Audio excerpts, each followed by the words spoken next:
Bismillahirrahmanirrahim. Assalamu alaikum dear students. My name is Muhammad Ali and I am lecturer statistics in 502 Model College, Tulsa Road, Lalazar, Rawalpindi. Dear students, हम sampling distribution की बात कर रहे थे और ये sampling distribution difference between sample means के मुतालिक थी। यहाँ पे ये रो में वैल्यूज़ लिखी हुई हैं, ये सारी पॉपुलेशन 1 में से सैम्पल निकाले हैं जो उनके मीन्स की है, और ये जो x बार 2 में कॉलम वाइज वैल्यू लिखी हुई है ये सेकंड पॉपुलेशन के अर्थमेटिक मीन्स की है। और ये जो अंदर चार्ट के अंदर वैल्यूज़ लिखी हुई हैं ये वैल्यूज़ जो हैं ये वैल्यूज़ डिफरेंस हैं। जैसा कि 4 में से 2 सब्ट्रैक्ट किया तो 2 आया, 4 में से 3 सब्ट्रैक्ट किया तो 1 आया। इसी तरह ये सारी वैल्यूज़ हमने कैलकुलेट की। डियर स्टूडेंट्स, जब ये चार्ट के अंदर जो वैल्यूज़ लिखी हुई हैं ये टोटल तादाद इनकी है 81। आप इनको मैनुअली अलग अलग करके गिन भी सकते हो, या दूसरा तरीका यह है कि आप रो में देखें कितनी वैल्यूज़ हैं और देखें कॉलम में कितनी वैल्यूज़ हैं, इनको मल्टीप्लाई कर दें तो हमारे पास जो वैल्यू आएगी वो इनकी तादाद होगी। अब हमने क्या करना है, अब हमने आगे फ्रीक्वेंसी डिस्ट्रीब्यूशन बनानी है। जैसे कि मैंने पिछले लेक्चर में बताया था, आपने डिफरेंस लिखने हैं। अब यहाँ पे अगर आप देखें तो -1 से लेके 6 तक इस चार्ट के अंदर वैल्यूज़ हैं, तो हमने -1 से लेके 6 तक डी का कॉलम लिखना है, उसके बाद फ्रीक्वेंसी लिखनी है, और इस फ्रीक्वेंसी में हमने ये लिखना है कि कौन सी वैल्यू कितनी दफ़ा रिपीट हुई है। यहाँ पे मैंने -1 के आगे 4 लिखा है, तो ये मैंने आपको समझाने के लिए लिखा था, ये तादाद इतनी है नहीं इसकी। इसके बाद हम फर्दर सारे स्टेप्स करेंगे और स्टेप्स करने के बाद हम म्यू डी निकालेंगे, कैलकुलेट करेंगे। म्यू डी का फार्मूला लिखा हुआ है। इसके अलावा सिग्मा डी स्क्वायर निकालेंगे जिसका फार्मूला भी लिखा हुआ है, और उसके बाद इसकी वेरिफिकेशन करेंगे। तो डियर स्टूडेंट्स, ये मैंने बताना मुनासिब समझा क्योंकि हमने पिछले लेक्चर में ये चीज़ें पढ़ी थी, तो ये आपके जहन में रिन्यू हो जाए। तो अब हम नेक्स्ट अपने प्रोसेस की तरफ मूव करते हैं। तो हमारे पास जो पिछला चार्ट था उसकी जो वैल्यूज़ हैं वो वैल्यूज़ मैं यहाँ पे लिखता हूँ। -1 था, -2 था, 0 था, 1 था, 2 था, 3 था, 4, 5 और 6 थे। अब -1 4 दफ़ा उस चार्ट में आया, -2 1 दफ़ा आया, 0 10 दफ़ा आया, 1 16 दफ़ा आया, 2 19 दफ़ा आया, 3 भी 16 दफ़ा आया, 4 10 दफ़ा आया, 5 4 दफ़ा आया और 6 सिर्फ 1 दफ़ा आया। अगर हम इन सब वैल्यूज़ को ऐड करें तो हमारे पास आंसर आता है 81। अब हम एफ डी निकालेंगे। ये जो एफ डी है ये रिलेटिव फ्रीक्वेंसी है। इसमें हम फ्रीक्वेंसी के हर नंबर को उसकी टोटल तादाद से डिवाइड कर देते हैं। तो 4 इज डिवाइडेड बाय इसका total 81, 1 is divided bye 81, 10 is divided bye 81, 16 is divided bye 81, 19 is divided bye 81, 16 is divided by 81, 10 is divided by 81, 4 is divided by 81 and 1 is divided by 81। अगर इन सब को ऐड करें तो हमें हासिल होगा 81 is divided by 81 जो इक्वल होता है 1 के। अब हमने क्या करना है, हमने डी एफ डी कैलकुलेट करना है, यानी कि कॉलम नंबर 1 को कॉलम नंबर 3 से मल्टीप्लाई करेंगे। तो कॉलम नंबर 1 में पहली वैल्यू है -1 और कॉलम नंबर 3 में पहली वैल्यू है 4/81। जब इनको मल्टीप्लाई करेंगे तो ये हमें हासिल होगा -4 इज डिवाइडेड बाय 81। इसी तरह हम बाकी वैल्यू भी कैलकुलेट करेंगे। तो दूसरी वैल्यू आएगी -2 इज डिवाइडेड बाय 81, तीसरी वैल्यू आएगी 0, नेक्स्ट आएगी 16 is divided bye 81, 38 is divided bye 81, 48 is divided bye 81, 40 is divided bye 81, 20 is divided bye 81 और 6 इज डिवाइडेड बाय 81। तो इन सब को ऐड किया तो हमें हासिल हुआ 162 इज डिवाइडेड बाय 81 जो कि बनता है 2। अब हम नेक्स्ट कॉलम बनाएंगे डी स्क्वायर का, यानी कि कॉलम 1 में जो वैल्यूज़ हैं इन सब का स्क्वायर ले लेंगे। तो 1 का स्क्वायर, -1 का स्क्वायर +1, -2 का स्क्वायर 4, उसके बाद 0, फिर 1, फिर 4, फिर 9, फिर 16, फिर 25 और फिर 36। अब हम डी स्क्वायर का जो कॉलम है इसको थर्ड कॉलम में जो एफ डी की वैल्यू है इसके साथ मल्टीप्लाई करेंगे तो हमें जो वैल्यूज हासिल होंगी वो होंगी 4/81, दूसरी वैल्यू भी 4/81, 4 को मल्टीप्लाई किया 1 से तो ये हो गया 4 1 4 divided by 81 as it is. इसी तरह हम बाकी वैल्यूज़ भी निकालेंगे तो थर्ड वैल्यू 0 आएगी। उससे नेक्स्ट आएगी 16 इज़ डिवाइडेड बाई 81, फिर 76 इज़ डिवाइडेड बाई 81, फिर 144 इज़ डिवाइडेड बाई 81, फिर 160 इज़ डिवाइडेड बाई 81, फिर 100 इज़ डिवाइडेड बाई 81 और उसके बाद 36 इज़ डिवाइडेड बाई 81। अब इन सब वैल्यूज़ को हम सम करेंगे तो हमें वैल्यू हासिल होगी 540 डिवाइडेड बाई 81 जो कि बनती है 6.67। अब हम म्यू डी कैलकुलेट करेंगे। म्यू डी है mean of sampling distribution of difference between sample means. तो ये हमें हासिल होगा समेशन डी एफ डी से। तो समेशन डी एफ डी हमने कैलकुलेट कर ही लिया था सम निकाल के, तो ये हमारे पास आएगा 2 के बराबर। अब हम कैलकुलेट करेंगे sigma D square. Sigma D square का फार्मूला है summation D square F D minus mu D whole square. तो summation D square F D है हमारे पास 6.67 माइनस 2 का स्क्वायर, तो ये बनेगा 6.67 माइनस 4, तो ये वैल्यू हमारे पास आएगी 2.67। तो हमारे पास दो इम्पॉर्टेंट वैल्यू म्यू डी की और सिग्मा डी स्क्वायर की हासिल हुई हैं। म्यू डी है हमारे पास 2 और सिग्मा डी स्क्वायर है हमारे पास 2.67। ये हमने जहन में रखनी है ताकि आगे जब इनका इस्तेमाल आए तो हम इनको यूज़ कर सकें। तो अब हम नेक्स्ट पॉपुलेशन की जानिब मूव करते हैं। हमारे पास जो पॉपुलेशन 1 थी वो थी 4, 6 और 8। तो अब हम इनको तरतीब से लिखते हैं x और x स्क्वायर, यानी कि हर पॉपुलेशन की जो यूनिट है इसको लिखा। उसके बाद अगले कॉलम में हमने इनका स्क्वायर लिखा। तो 4 का स्क्वायर 16 है, 6 का 36 है और 8 का है 64। तो इन सब का सम निकालेंगे तो समेशन x हमें हासिल होगा 18 और समेशन x स्क्वायर हमें हासिल होगा 116। तो हम इसको 1 पॉपुलेशन है तो इसको भी हम x1 का नाम दे देते हैं। तो अब हम इस डाटा की मदद से म्यू 1 कैलकुलेट करेंगे। तो म्यू 1 का फार्मूला होता है summation x is divided by n। तो चूंकि पॉपुलेशन 1 की बात हो रही है तो हम x1 और n1 लिख देंगे। तो ये हमें हासिल होगा 18 इज डिवाइडेड बाई 3, तो ये आएगा 6। इसी तरह म्यू 2 देखते हैं, म्यू 2 बाद में कैलकुलेट करेंगे।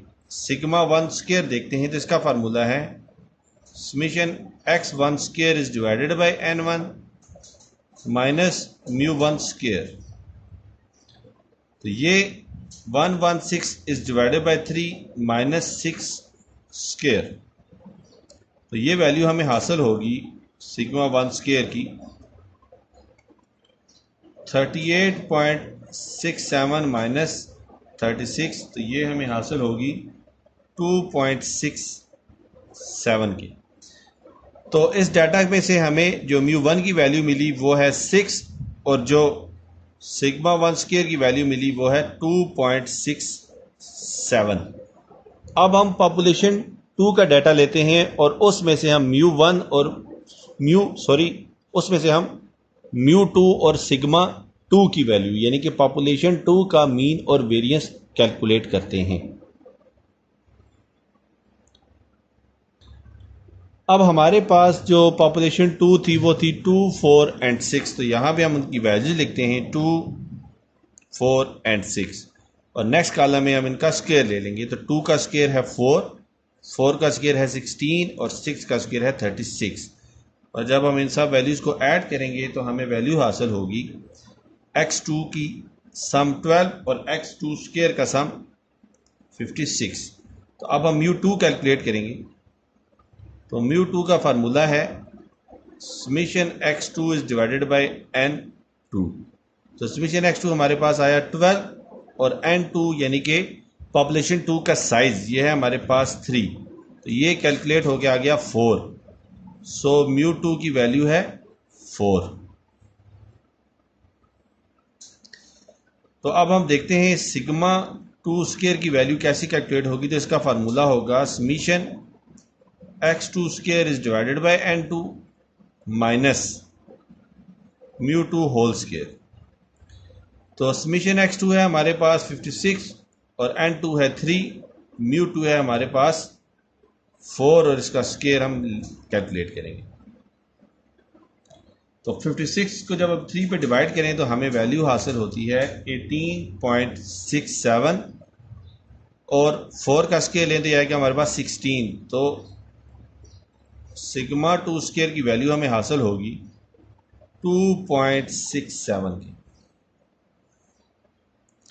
तो हमने म्यू 1, म्यू 2, सिग्मा 1 और सिग्मा 2 की वैल्यूज कैलकुलेट कर ली हैं। अब हम मूव करते हैं इनकी वेरिफिकेशन की जानिब।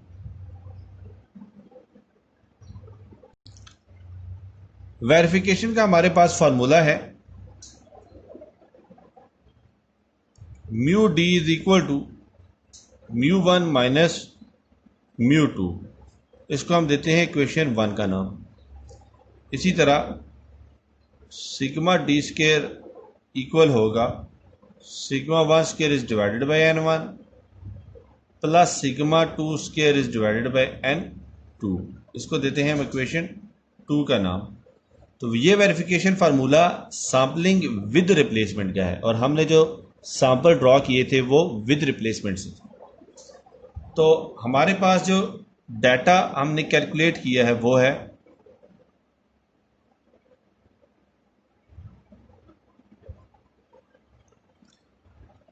n1 है हमारे पास 3, n1 था हमारे पास 2, इसी तरह n2 भी 3 और n2 small n2 sample size 2। Sigma 1 square हमने कैलकुलेट किया 2.67, सिग्मा 2 स्क्वायर हमारे पास आया 2.67, म्यू 1 है हमारे पास 6 और म्यू 2 है हमारे पास 4, म्यू डी है हमारे पास 2 और सिग्मा डी स्क्वायर है हमारे पास 2.67। तो ये सारी वैल्यूज़ हम ऊपर दिए गए फार्मूला जो वेरिफिकेशन है वहाँ पुट करेंगे। तो सबसे पहले हमारे पास फ्रॉम इक्वेशन 1 म्यू डी जो है वो इक्वल है म्यू 1 माइनस म्यू 2 के। तो म्यू डी में हमने वैल्यू पुट की म्यू डी की जो कि है 2, म्यू 1 है हमारे पास 6 और म्यू 2 है 4। तो ये हो जाएगा 2 इज इक्वल टू 2। तो जो पहली कंडीशन है वो होगी ये सेटिस्फाइड। अब हम देखते हैं दूसरी कंडीशन। तो हमारे पास जो दूसरी कंडीशन है वो है sigma D square is equal to sigma 1 square is divided by n1 plus sigma 2 square is divided by n2। तो ये हम कैलकुलेट करेंगे। हमारे पास सिग्मा डी स्क्वायर जो है वो है 2.67, सिग्मा 1 स्क्वायर है हमारे पास 2.67 इज डिवाइडेड बाय 2, n1 2 है प्लस 2.67 इज डिवाइडेड बाय 2। तो ये हो जाएगा 2.67 इज इक्वल टू, इसका हम लेंगे एलसीएम। तो जब हम एलसीएम लेंगे तो ये आएगा 2.67 प्लस 2.67। तो हम इसको लिख सकते हैं 2.67 is equal to 5.34 is divided by 2 के। तो फर्दर मैथमेटिकल सोल्यूशन के बाद हमें 2.67 इज इक्वल टू 2.67 ही हासिल हुआ। तो दूसरी कंडीशन भी सेटिस्फाई होगी। तो डियर स्टूडेंट्स, आप देख सकते हैं इस सवाल को करने में हमें तकरीबन 2 क्लासें लगी हैं। तो अगर आपने कहीं भी थोड़ी सी भी कैलकुलेशंस में गलती की हुई तो आपका सारा का सारा क्वेश्चन गलत हो जाएगा। और आपको दोबारा से सारी की सारी कैलकुलेशंस चेक करनी पड़ेंगी। इसलिए इस तरह के सवाल सॉल्व करने में आपको काफ़ी एहतियात करनी पड़ेगी। तो डियर स्टूडेंट, हमारा जो नेक्स्ट टॉपिक है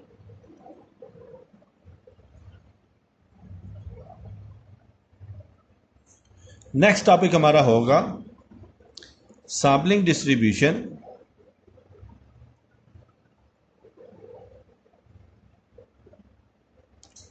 ऑफ सैंपल वेरिएंसेस। और ये वेरिएंस हमारे पास बायस भी हो सकते हैं